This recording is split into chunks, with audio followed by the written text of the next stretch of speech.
Your Pig Trail Nation report starts now. Hello, everyone. It is Monday. Alyssa Orange here alongside Mike Irwin, which means one thing.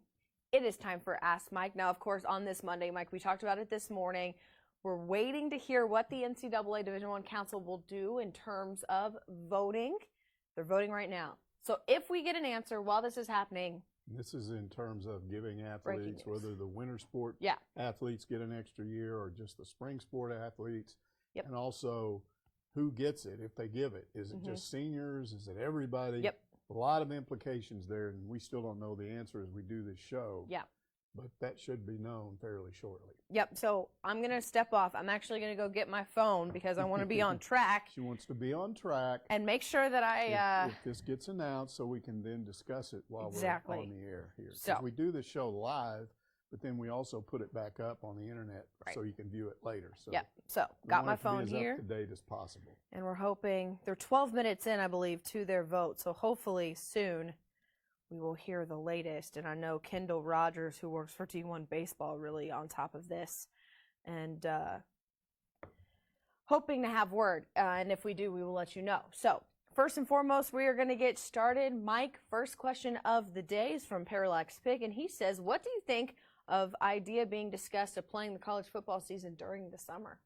Okay, the theory behind that is that this coronavirus is subject to the heat, so it'll die out in the summer months and then come back in the fall, so you should play it when it's hot. First of all, that's an unproven theory. There's no way you're going to know that until we go through a summer and see how it affects the virus. So I don't think you can base a whole football season on something that's not even proven. Secondly, can you imagine the issues involved playing in the summer? Yeah. It would cause tremendous problems in the South, and it would be worse in certain places. For instance, one of the worst places I've ever been, there's two of them that stand out. One of them is Birmingham, which is close to Tuscaloosa. It just gets so hot and so humid there in the summer that I can just see playing a game in the middle of July or early August. It would be awful. It would be awful for the fans. It would be awful for the players. Yeah. And then you can take a place like Waco, Texas. It's the same thing. It's really hot and it's really humid. And I think something like that would be dangerous, maybe as dangerous as the coronavirus, because you could have, I don't think the players would die, but I think you might have people die in the stands. So I don't think that'll happen. And this is just me personally. I mean, there's nothing to back this up at this point. It's just what I think. But I do think, based on what President Trump said yesterday, that this thing is going to open up at June at the latest. I'm talking about opening everything back up and letting people get back to normal. Now, that could be subject to change if we still have huge numbers of cases and whatever. But it looks like, as of about June the 1st, we're going to try to get back to normal. That still gives you plenty of time to get ready to play college football. Yeah, you know, it's interesting, and we can honestly talk about this a lot. Outside of the weather, it's hard to do something in the summer. You've got workouts, lifting. These athletes have to be tested. They've got to learn a new scheme. Some teams do, some teams don't. They have to practice. And that's honestly, it's selfish, in my opinion, for fans who want it, because it's totally unfair for the student athlete to just get thrown out there and go play football. I just think it would be unworkable for a number of reasons. Yeah. And I think ultimately it's going to be unnecessary, because I'm not one of these doom and gloom people. I think they'll play college football normally in the fall, as they always do. All right. Delta Boy wants to know, will the NCAA be fair and give new coaches time to install their offense and defense? Yeah, this is basically involves the same subject, which would be, if you do play, now they've canceled spring football as we know it, because we would be right here at the University of Arkansas, we'd be in the middle of spring football right now. And we know they don't have it. So the issue would be, are they going to have it? And if they don't, it would be unfair, especially to schools that have new coaches, because they've got a new offense and a new defense to install. And how do you do that if you don't ever have a chance to work with them out there on the field? But it would also be unfair. There are schools that actually had at least part of spring football, and some that like Arkansas, that hasn't had it at all. That would be unfair. So again, here's what I think is going to happen. If this thing opens back up June the 1st, and I believe there'll be a partial opening up at the end of April, and so May will be kind of a test month where we kind of get back to normal, but you still may not have crowds at athletic events, large numbers of people together. And if that goes well, Then I think what you're going to see is spring football reinstituted probably in the month of June. You probably couldn't do the normal 15 practices because what they do in spring is you usually practice 3 times a week times 5 weeks, which gives you the 15 practices. But they can compact that, go 4 times a week for 4 weeks, and you'd be really close to where you are, 16. Yeah. So that'd be actually one more than you need. So I think they could do something like that, and I do believe there will be spring football. So don't worry about it. Arkansas will get a chance, their coaches will get a chance to work with these players. All right, next question comes from Hob Hog, and he wants to know, what is the possibility Mason Jones comes back after weighing his options with the NBA? Sounds like free agency is likely. Does he have a good relationship with Coach Muss, or is it as strained as it appeared during a few games? Well, it was actually that is only a loaded question. It was actually only one game where he got really angry. Yeah. And look, here's the nature of their relationship. I mean, Mason Jones talked about it, Eric Musselman talked about it. He pushed him to make him better. And he was yelling at him a lot. And I think he had a lot on his shoulders. He was having to carry this team in way too many games. And I think he finally cracked it in that one game. It was like, what else do you want me to do? I'm carrying 1,000 pounds on my back, and you want me to do more. And I think Coach Musselman understood that. They don't have any issues there, and him leaving doesn't have anything to do with that. I do think the free agency thing is a backup plan for him. I don't think he's unrealistic. The last projection I saw was that he was a middle second rounder. Yeah. People like that generally don't stick, so you're going to probably end up in a D league or go to Europe is a better way to do it and make some money. So one way or another, I think he can do that. I don't think he's coming back, and here's why.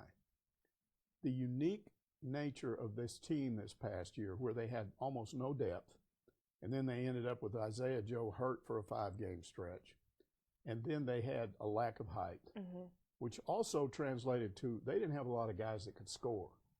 So what happens? One guy takes over. He says, if nobody else is going to score, I will. And that's why he had, I think, 8 games of over 30 points, 2 games of over 40 points. If you go back historically and look at college basketball athletes that score a lot of points, like some guy averages 30 points a game or 28 points a game or scores over 40 several times or whatever, those teams don't usually win. It's a team where a guy, there has to be a reason why a guy scores 40 points, and it's because nobody else is scoring. Well, next year they're going to have a lot of players, a lot of new players. They're going to have size. It's going to be a more typical college basketball team. And if he's back here, he would certainly make a big impact. But he wouldn't be scoring 30 points 7 times, 8 times. He wouldn't be scoring over 40 points. So he's not going to have that kind of impact, and I think he knows it, and I think he knows this is his best chance. Yeah, and he didn't say in his message that he was going to go test the waters in the NBA and come back, which is something that both Daryl Macon and Jalen Barford did when they decided to go test the waters and then come back. So I think Mason Jones is done being a Razorback. Okay, next question is Whippersnapper wants to know, not sure if you've been asked this in the past, but what is your favorite win in Razorback athletics, no matter the sport? Well, it should be the national championship basketball game in '94 in Charlotte, and it was great. But it was still a long way away from Fayetteville, and there weren't a lot of Hog fans in there that night. There were some, but it wasn't like it was a Duke deal. There were Duke guys everywhere. It was more back here than in Charlotte. The 2 favorites probably are one is in War Memorial and one is in Razorback Stadium, Reynolds Razorback. And it's probably because those 2 games involved the 2 teams growing up that I hated the most. Like you hate Florida. Okay. I grew up, there were 2 teams I couldn't stand, A&M, because I think Aggies are wacky. They are. And there were a lot of Aggies where I grew up because it's a farming area and farmers send their kids to A&M. And the other is the University of Texas for obvious reasons. They're snobbish, their fans, it didn't have anything to do with their players, it was their fans. The worst fans I'd ever been around as a kid, just really snobby and elite, had their noses in the air. So I didn't like either one of those schools. So, so the first season I was here, Arkansas played A&M at War Memorial Stadium, and A&M was number 2 in the nation that year. Arkansas was ranked, but A&M was number 2 in the nation.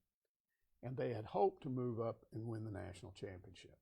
That was a 0-0 football game until right before halftime when Teddy Barnes caught a touchdown pass. So Arkansas was up by a touchdown at halftime, but they blew that game open 31-6, just beat the fool out of the Aggies. And the great part of that was when the game was over, watching all these Aggies and the Aggie band and all these people just walking around in a daze because their dream had just been blown up. And now they're suddenly in enemy territory. It's like, how do we get out of here? We're in this weird place, and we got blown out. So that was great. Then the second one was in 1981 when Texas comes in here, and they are number one. And this was down at Razorback Stadium, about 3 blocks from where we are right now. Yeah. And they came in and were getting beat when they got off the bus. First possession, they screwed up on the kickoff, and they were in the red zone, and then they went backwards, and then they had to kick out of the end zone, and they snapped the ball, and it went out of the end zone, I think, and everything just went wrong. Arkansas beat them 42-11. Razorback fans, at that time, it was the loudest I'd ever heard anything. Now, it was louder at the Alabama game when Reynolds Razorback got expanded. I think it was 2010 maybe. That game was louder when Arkansas almost beat Alabama. But this was so loud that when I went home that night, I felt that energy and all of that from that game. The Razorback fans were going nuts. So I got in bed, went to sleep, woke up, and I could hear this noise. And my wife woke up and she said, "What's wrong with you?" And I said, "I think my hearing got damaged." Because I've heard about stuff like this before, where it's so loud you're still hearing something when it's not happening anymore. And this crowd noise is in my ear. And she said, "Well, I hear it too." And I said, "What?" She said, "I can hear this crowd noise." So we got up and went out to our back deck, which was on Dixon Street. It was just right back this way, all the way up on Mount Sequoia. And you could see all the way down Dixon Street. And it was weird. The noise was there, but the street, normally you see a street, it looked like a big moving snake. And she said to me, "Those are people." This was 2 o'clock in the morning. She said, "Those are people." And it was just wall-to-wall people past the, the drugstore up there and all the way down past the railroad tracks and back up. And it was just those people going nuts over that game. So those are the 2 games that I remember the most. That's awesome. All right, here we go. Jumpty asks, why do you think Texas athletes have struggled in athletics, has struggled in recent years? Money, facilities, and recruiting have never been an issue, no matter the coach, yet they had middle-of-the-pack programs for the last decades. Well, basically, they have the same problem Arkansas has. They've been hiring the wrong coach. When you don't hire the right coach, you won't win. And they've made some bad decisions. Arkansas is guilty of some of this themselves, but here's what has happened at Texas, I think. You've got an administration that has a lot of influence over the athletic department, and that's a very politically correct school. They like a certain image. They like to have a certain image, and they don't want a coach that's a spit and whittle guy.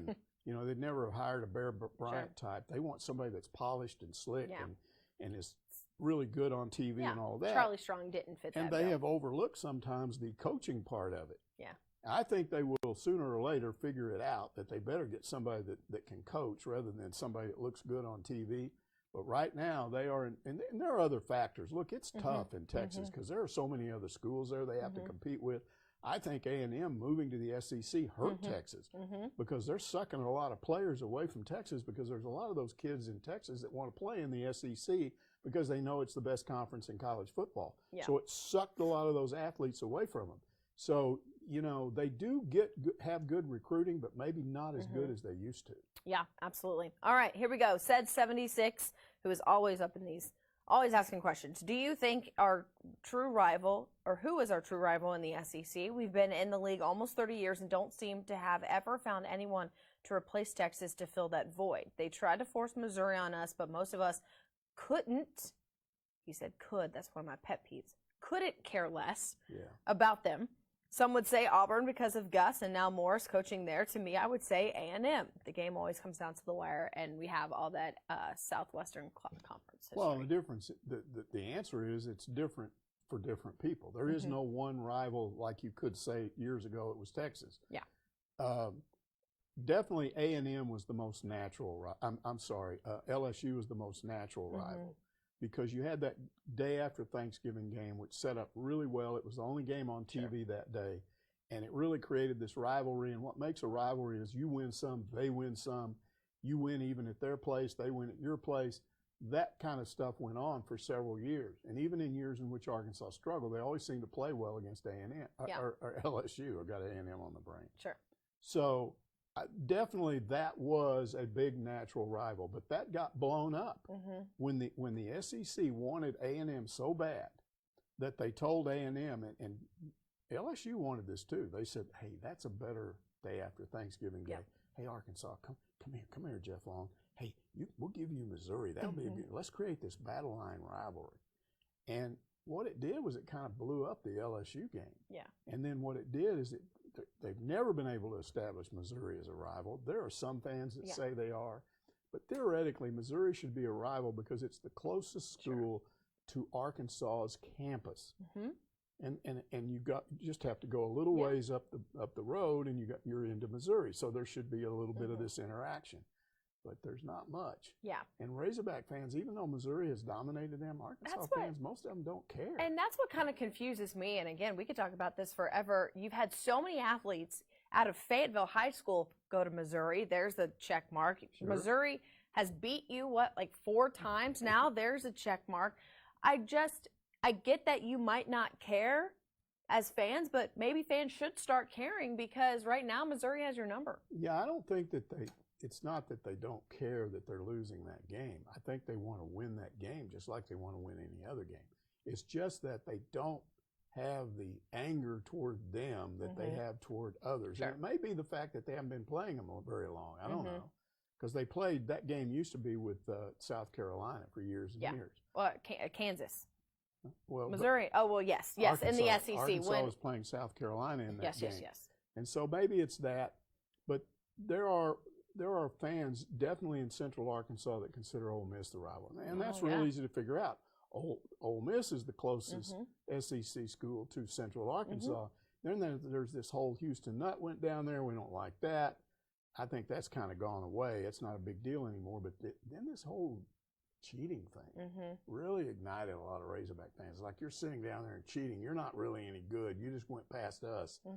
And the thing was, even during that period when Ole Miss was very successful, Arkansas was beating them on a regular basis. They were beating everybody else, Alabama and all these teams, and Arkansas was beating them. Yep. But I think that's a rival for some. But I think right now the big rival for most fans is Auburn. Yeah. And it's the whole Gus Malzahn thing going back to 2005. A lot of people still blame him for all the controversy that went on with the Springdale Five and Houston and all that stuff, and it kind of caused the program. Should have been better than that. Was a real chance. 2006 was a chance to win the national championship, and there were divisions on that team that kept it from probably winning that. And a lot of people blame Malzahn as much as Houston Nutt for that, and I would agree with that. I think they both played a role in that. So they're mad about that. Then Malzahn turns around 2 years ago and uses the opening here at Arkansas when Brett Bielema got hired to get a better contract at Auburn, and played Arkansas boosters who thought they could get him. And then he gives us, he recommended Chad Morris. And then we get Chad Morris, and the Arkansas fans can't stand him. He becomes immediately the coach that never wanted to be here, because they now look back and say, this guy didn't act like he ever wanted to be at Arkansas. And then what does he do? He goes to Auburn. So here's what I'm saying. At least for the next year or two, I think that Auburn game is going to be huge in terms of a rivalry. Do you think, question from Alyssa Orange here, do you think that it hurts Arkansas to not have a solidified rival through and through, or is it almost beneficial because you can look at each game in the schedule and say, okay, we don't like them because of fill in the blank, and it's almost a motivation factor every week? Yeah, I think it's actually better for a team not to have some rivalry that you just go crazy over, because that can be damaging. Yeah. We've seen that. We've seen years in which Oklahoma would beat Texas and then they get beat by somebody else. Texas beats Oklahoma and then they get beat by somebody else. Auburn beats Alabama, then falls to some other SEC school. So from the player's standpoint, these intense rivalries aren't necessarily good, and it doesn't even necessarily have anything to do with the players. Sometimes they don't buy into that. Yeah. They're just out there playing, but it's the fans that have these rivalries. So it may actually be a good thing that Arkansas doesn't have one of these blood rivals in the SEC. All right, jumped in with another question. What are the best college football stadiums and basketball arenas that you have visited? So one of each. Okay, well, I got to say Bud Walton Arena is the best. So Yeah. there's no point in it. I've been to all of them in the SEC, pretty much everywhere. Bud Walton, the way it was designed, and Frank Broyles went around. He talked to architects. He talked to other schools. He had a number of factors. And what he did was he put the maximum number of seats that he could get. You look at that arena, and it doesn't look any bigger than Texas Tech's arena. They look like they're the same size. It has to do with the way it's constructed. One of them has about 4,000 more seats than the other. Same thing with the Aggies, same thing with a lot of other schools, Missouri. So it's a big arena. It's very loud. It's very well designed. It's going to get an upgrade. There are some things that need to be done for the fans in the concourse area and all that, but it's one of the best. Now, football, it's not a college venue per se, but college games get played there. And I still have to say that Jerry World's the best football stadium I've ever been to. If you've never been there, go there. Yeah. Even if you're not a Cowboys fan. Whenever your favorite NFL team plays the Cowboys, go down there and go there. It's unbelievable when you get in there. So that's a great place to play football. Best stadiums, college football. I mean, Tennessee's hard to beat. It's huge. Neyland Stadium is really cool. It's just huge. And when they start making noise in that place, it just shakes the ground. I remember a couple years ago when Arkansas played there, and Tennessee opened up 14-0, and it was just so loud. And then Alex Collins ran that ball back, and Arkansas was able to turn it around. It was really cool. That was amazing. But that's a great college football stadium. LSU's got a good stadium. It's an old stadium that's been added onto. So it's got some strange things, like over on the visitor side. If you go under the tunnel, they've got an old dorm there that's empty, and it's like weird. Doors to nothing. You can see blinds still on windows, and there are people that say there are ghosts in there, all kinds of stuff. And plus, if you've ever been to Baton Rouge to Tiger Stadium, the first 2 rows down next to the field, you're actually below the level of the field. I mean, you have to look up to see the game, and if anybody's standing on the sidelines, I don't know how anybody buys bench seats, because unless they're on inside the 20 on either end, you can't see what's going on. Yeah. So it's a very strange place, but it is very loud.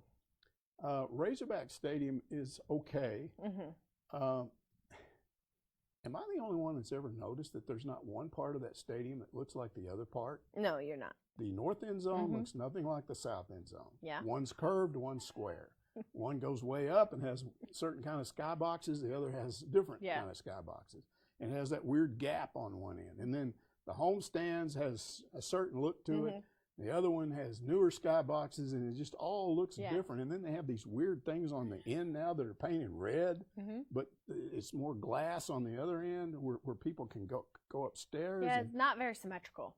You know what it looks like to me? It looks like if you took, let's say you had 4 brothers and sisters that never got married, and they all decided to live in the same house. Yeah. And they said, okay, we're going to build a house. And each one of them got a little part of what they wanted. You just have 4 weird things, and things would look different. That's what that stadium looks like to me. It's like it was designed by 4 different people. But it's nice when it's full. When you get it full and you're playing somebody like Alabama, it's an intense place. Yeah. All right. Here we go. Lanny asks, there's talk of playing a shortened college football season, conference games only. That may be better than no football at all, but would it be a big financial hit?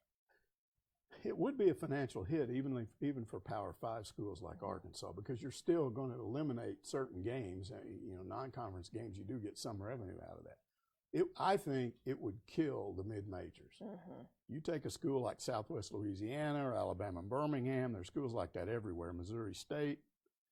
These schools go regularly and play what are called rent-a-win games, where you go to Oklahoma and they pay you $3 million to play them so they can beat you. Yeah.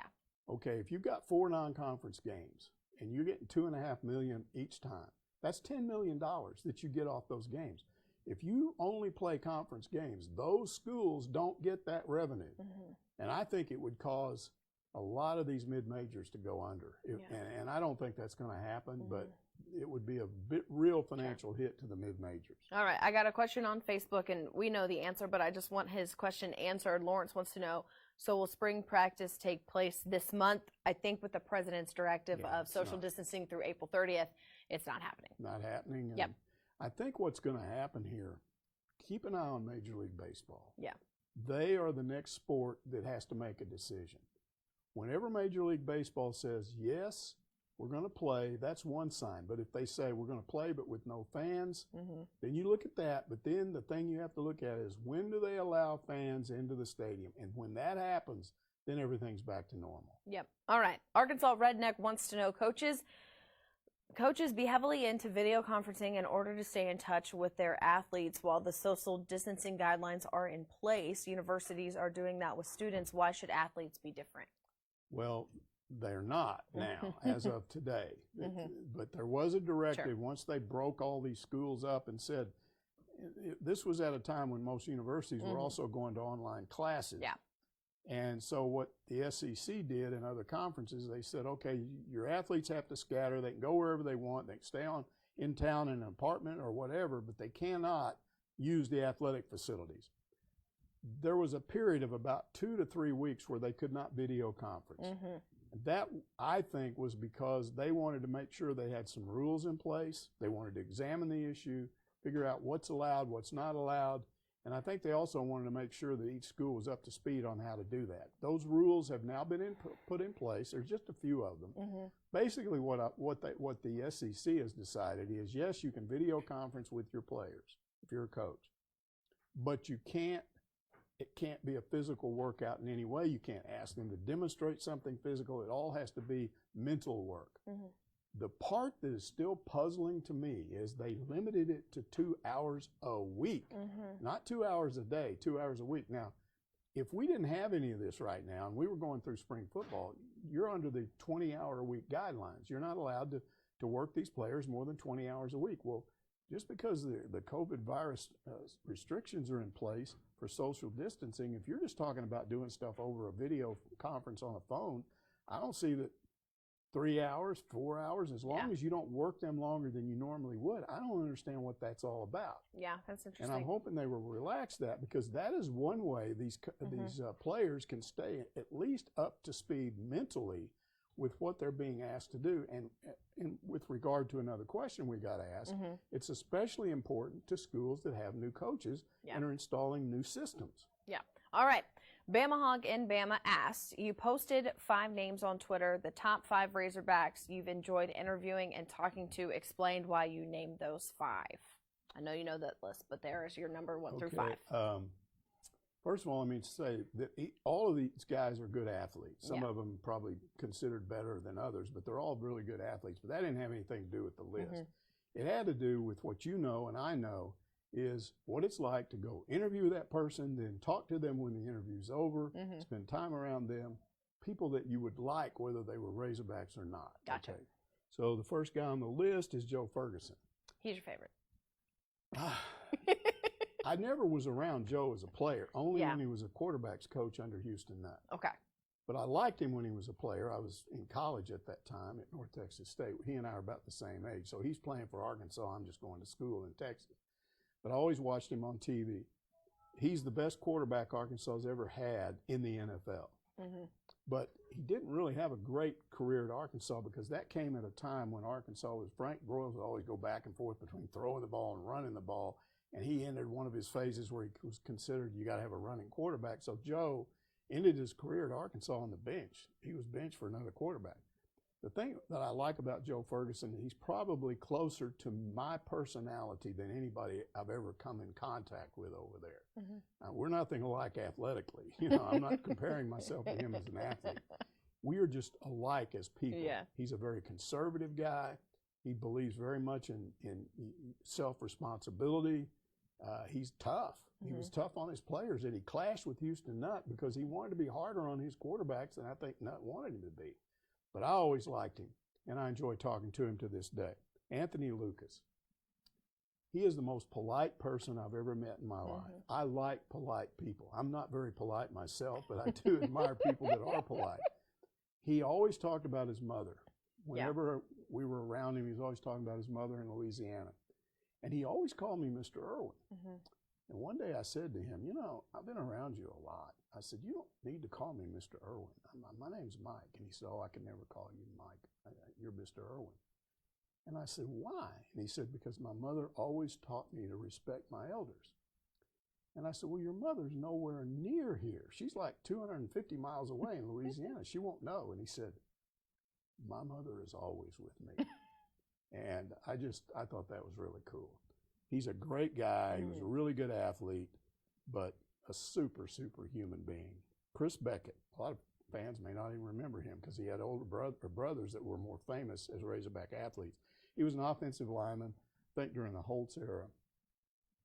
The thing about Chris Beckett is his dad was George Beckett. And George Beckett was one of the 25 Little Pigs in 1954. The Razorback Southwest Conference team that beat Texas in Austin, everybody remembers that from that era. And George Beckett was unbelievable. He'd come to games and he was just a guy. When you travel, you have hospitality rooms in the media hotel. That is a place where you go and there's beer in there and there's food and all kinds of other stuff. And he would always come in there because he liked hanging out with the media, and he was hilarious. Well, the thing that Chris Beckett would do is he'd tell me stories about his dad. And he would tell me, well, my dad hated this player, and this is what he said about him. And it made me realize that players, and anybody who's ever played football knows, you may pull together with your teammates to try to win a game, but that doesn't mean you like all of them. Yeah. There have been there were some guys I played with when the football game was over, I didn't want to have anything to do with it. And he would tell me stories about stuff like that. And he was also very smart. He was one of those players, and I don't know why offensive linemen are always like this, but they seem to do a better job of sounding like coaches than athletes at other positions. I don't know why, but the offensive linemen always seem to know more about what's really going on and can explain it better on television than other athletes. So I liked him for that reason. Marvin Delf reminds me of Nolan Richardson. In that what I always told people about Nolan was he was the most naturally intelligent person I'd ever been around in my life. I'm not talking about 6 degrees or anything like that in college. I'm talking about the ability to examine an issue and explain it to you and make you understand it, and the things that he said at the time. And Marvin understood basketball. He would be talking to him, and he would say something about a game you'd never thought of. And you go, wow. And I would go back after interviewing him and sit down and think, what did he just say? And I would think about it, and then I would realize, wow, he was right. And as the years went by, I liked all 3 of the triplets, but he was the one that I just thought, man, I can't wait to find out what Marvin thinks about this. It was one of those things where every time I saw him, I'd say, hey, Marvin, blah, blah, blah, and I ask him a question, and he would give me an answer. Joe Serrano. Now, you know Joe. Yes, we do. Former Razorback baseball player. Here's the thing about Joe Serrano. He can talk to you about anything. Yep. I don't care what the subject is. It's like this guy knows something about everything. And so and he's gone to Omaha with us before and even stayed with us. And so you're always around this guy and you're sitting around and it's 2 o'clock in the morning. Everybody's trying to go to sleep, but certain guys are still watching TV, and he's over there and I remember having a conversation with him about what was the most accurate Wyatt Earp movie, because Joe is from Arizona where Tombstone is. Yeah. And you know all about Wyatt Earp and all the stories about Wyatt Earp and what's true and what's not true. And so we had a big, long discussion about bad Wyatt Earp movies and good Wyatt Earp movies. And he's just like that. He's somebody that just has a lot of knowledge about a lot of different things. So those are my top 5. Joe's very honest too. Joe will tell you what he feels. There is no sugarcoating anything with Joe. He will tell it like it is for sure. Those are my top 5 just to hang out with and talk to. I like it. I appreciate it. Okay, I think that does it for this week's Ask Mike. Remember, if you have any questions, how do you ask Mike? You go to hogville.net and you need to sign up. That's easy. That's not complicated. You go on your computer or your phone to hogville.net. It pops it up. It will show you how to sign up. And all you got to do is get a username. It's free. It doesn't cost you anything. You come up with a username. Once you've got that username, then you can log on to hogville.net, go into forums, and there'll be an Ask Mike forum. Go into that, and that's where you put your question, and then I put it on here every week. Every week. There you go. And that's easy. And again, as we've seen, not just questions about sports specifically, but really anything you want to ask Mike. Right. So go over there and do it. That is going to do it for us on this Monday. Hope you have a safe and healthy day, and we will see you tomorrow. This Pigtail Nation report.